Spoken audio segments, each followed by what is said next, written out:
or learn the stuff they don't want you to know.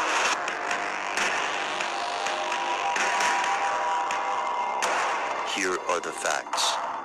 According to the Pew Forum, an estimated 2.18 billion people around the world identify as Christian and use some version of the Bible as the foundation for their faith. For Christians and historians alike, this is a remarkable text, written by multiple authors across a vast span of time. It's impossible to calculate just how profoundly these books have changed the world.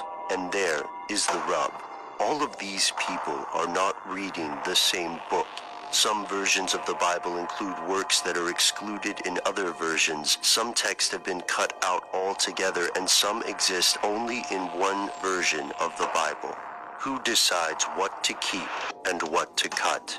And perhaps the most important question is, why? Here's where it gets crazy.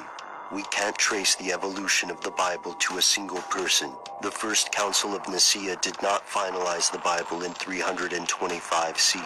The first 5 books of the Bible were accepted as Jewish law as early as 1250 BCE.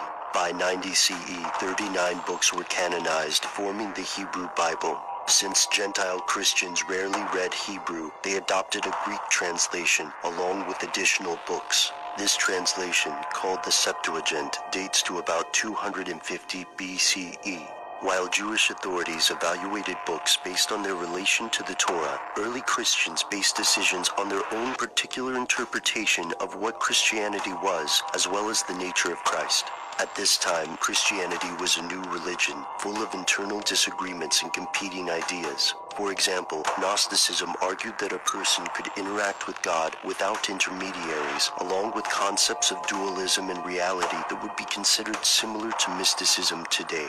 The rivalry between the Church and Gnostics led to serious concerns about unity and, ultimately, a finalized canon list compiled by an Alexandrian bishop named Athanasius.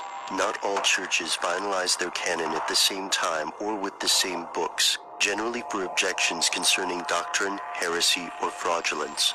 Books that did not seem inspired by God or advocated things contrary to church doctrine were excluded. In some cases, these books present Jesus in a very different light.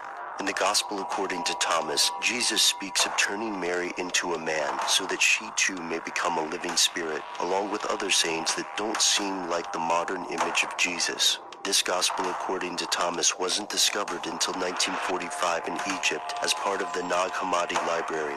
Research on the evolution of the Bible continues, and as historians learn more and more about the course of this work, one thing's for sure, there's plenty of stuff the early church didn't want you to know.